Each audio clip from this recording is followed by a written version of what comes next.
Hello, I'm Julia. Welcome to the MindMatters panel.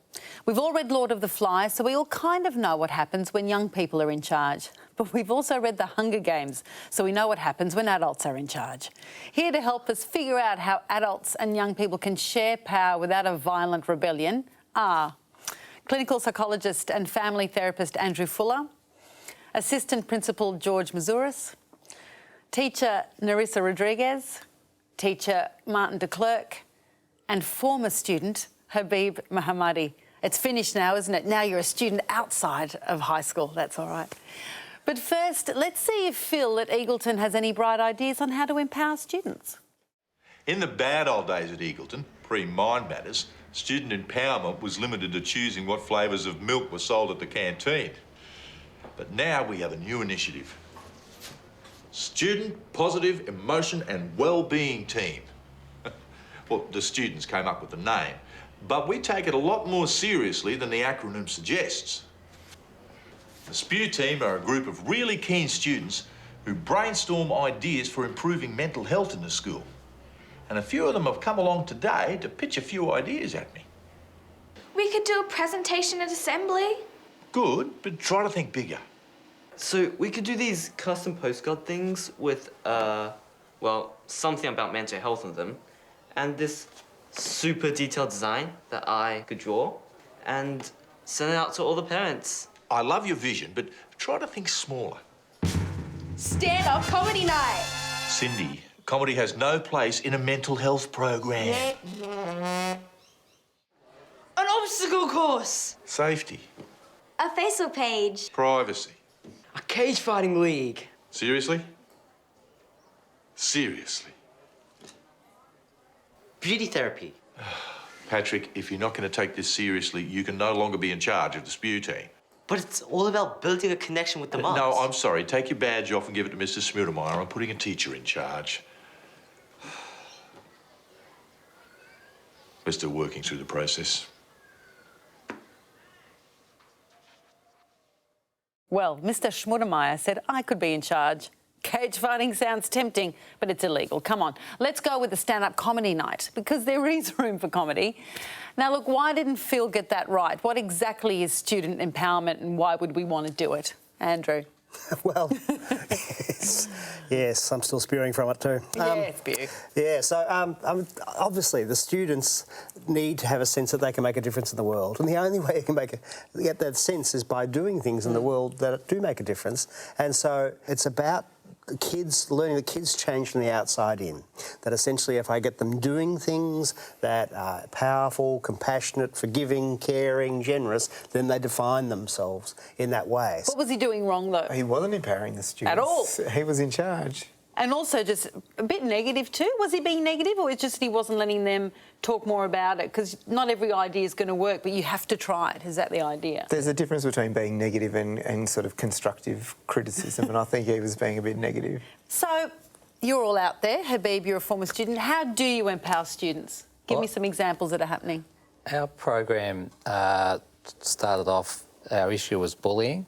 And we thought, well, the best way to find out what's going on out there is not only hearing kids are being bullied, but actually get the bullies and talk to them, and not the traditional kid, the leader or the normal kid that does academically well, but opening it up to kids that normally wouldn't be in any group to talk to you. And we had to sort of break down a few things with them, but eventually their opinions were just as worthy as anyone else's, and we used a lot of that information to form our broader group. And it helped us because they went out with a different mindset after they'd heard from each other about why they do the things they do. Habib, you were one of those kids. Yes, I was. And thank you for coming here today and sharing that. Tell us about your experience.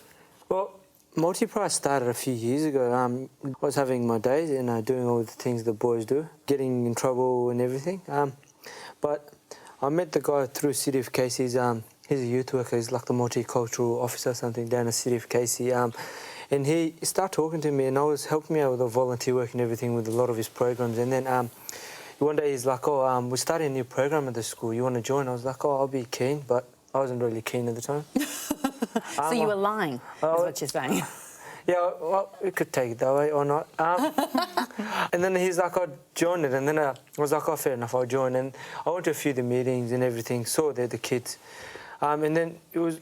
There was food. I wasn't into the food. It was more about like students coming, like actually start doing something. What are some of the things you actually did? Like, what were some of the ideas?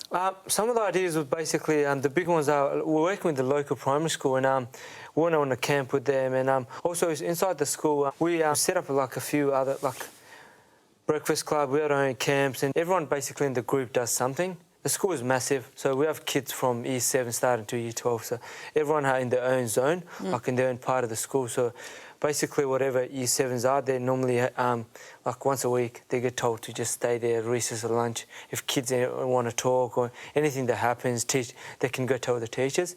And that's, normally we have kids that come up to the students, they're like, oh, I want to join you guys and be part of it.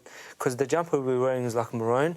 So you had a jumper to identify who you were. Yeah, and they provided the safe zones for our school, and it just changed the sort of fabric of how relationships were had out in the yard. And yeah, it was lunchtime and recess, and it was a safe zone, and each kid had a zone to sort of patrol. Our cafe we started back in 2011, and the kids come to school at 7 a.m. They're there, and there could be up to 15 kids there ready to work. The boys have implemented all different things to try and get the kids involved, and it's nice to actually share your ideas and actually feel like, oh, it's making a difference and it's been heard. If something goes wrong, what do? You let it happen. Like you Do you? can. You've got to be brave to let it happen, enough to let it happen. It depends what you're talking about going wrong. I mean, if you set something up well enough where it's sort of secure, you let the students learn from failure. In one of our life skills subjects, at the end of the year, the students can have to organise their own excursion for the class to do with one of the topics done. So, for instance, one of the groups went to the Immigration Museum and then went out for lunch at a restaurant in Footscray. And there's 5 classes that were running in that year level. I think it was Year 9 that they run it at. And 4 out of the 5 went. One just couldn't get their act together and organise it, and so they never went. And it was all left up to them. The teacher didn't come in at the last second and help them out. Right, okay. So they missed out. Yep. Yeah, they missed out. didn't get it organised in time, so they didn't do it. But learnt from that was as valuable a lesson as it was going out to those things. Yeah, I don't want to miss out next time. Yeah. We let our program really take a long time to evolve, and so we just put kids together every fortnight. They'd come in, they'd want to come. The meetings would be quite shambolic for weeks, and bit by bit we learnt that we had to work with each other, and I think the youth workers helped us through that, in that they sort of got the kids to start to listen to each other. Often they'd all talk at the same time. So it took weeks. That first year, sometimes I'd question how far we'd come, but luckily in our case it was quite organic. We let it evolve. We thought, well, it's 50 minutes out there, what could possibly go wrong? Andrew, do you find this a lot in schools? Well, I think whatever you try to do, something's going to go wrong. In fact, that's part of the process, isn't it? In schools and in society, we often get too outcome focused, and really it's that process of human kind of foibles and working out, okay, I let my friends down, or I didn't do my bit, and so therefore the whole thing didn't happen, can be just as valuable. Do you have a SPEW team at your school, Martin? No. No, we don't have a SPEW team. We've got an initiative that happened by accident, actually, and it's become really successful, and we've learnt from it. And again, it took a while to get off the ground. The Reverend at school at the time applied for a grant to make a short film. She got a flyer that said you can apply for a $30,000 grant. I think it was about that, to make if you were successful in your application. And she was quite shocked and sort of came in and goes, we've got it. What do we do now? So that was 2 years ago, and so we run the life skills subject. We run it at the Year 10 level. We decided to pitch it at them, and we said we're after volunteers to join this group, and the film had to be about sexuality. That was the theme of the grant, and so students came on board, and staff pretty much said, first meeting, there was no agenda. It was, we have to have it done by here, so how are we going to do it? And there was some guidance, so they decided with the money they'd use the money for a director to help them, and and they attended seminars, and then the students just took a life of their own. They were contacting the project, and they're still out promoting that. That was 2 years ago. And so then the next year we kept the initiative up. We said, okay, well, we're going to do it again. We don't have a grant or anything, but that whole project was so successful and student-driven that we said, we're calling it the Awareness Project. We don't even have a topic this year.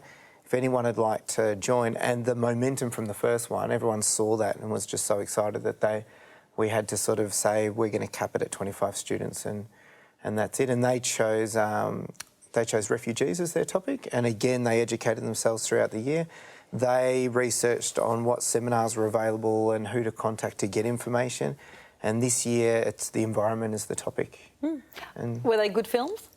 Yeah, they were fantastic. Yeah, they were really good. 3 short films and... Because really, you also want the product, you know, it's about making it an interesting product, something that's, you know, works. And... Exactly. I mean, we've been talking at length about that, you know, failure is just as important, but you do want some success, and it was really successful. So, yeah, they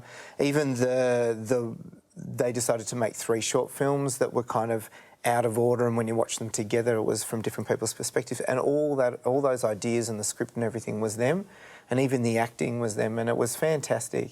Yeah. It's a great example of you did have money to begin with, then there wasn't, so you had to be creative, and I will ask that question. A lot of schools will be saying, we've got limited resources, we can't fund everything the students want to do, so how do we choose what to run? You did it that way. What are some other ways where you could choose what you're going to run? We've currently run out of money, so we're probably... You're going to be creative. we're going back out to our community, and we don't have a lot of money now, but we don't really need it.